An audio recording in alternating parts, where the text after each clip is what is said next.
जय हिंद फ्रेंड्स। सदगुरु भगवान के चरणों में सादर प्रणाम, सादर चरण स्पर्श।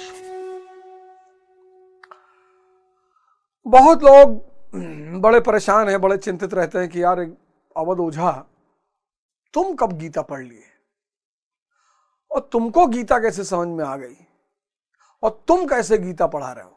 आज मैं, हालांकि मैंने कई बार चर्चा की है, लेकिन मैं चाहता हूं कि आप सब जाने, ये है हमारे गुरु, हमारे बाबूजी सदगुरु भगवान श्री श्री श्रीकांत यादव जी।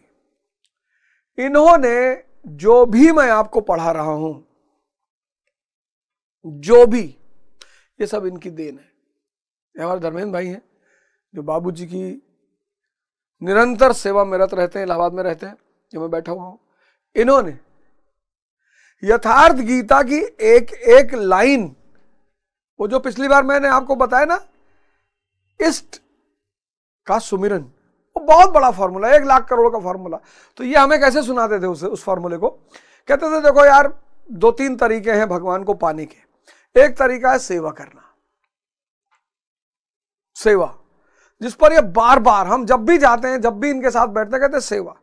सेवा से बड़ा कोई तरीका ही नहीं, सेवा। और खासकर बुजुर्गों की, मां बाप की।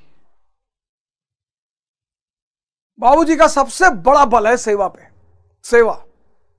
और दूसरा कहते हैं कि अगर एक बड़ी जहाज है समंदर में और उसी समंदर में एक छोटी नाव है, जहाज और नाव, तो अगर वो छोटी नाव समंदर के बीच में जाएगी तो खत्म हो जाएगी।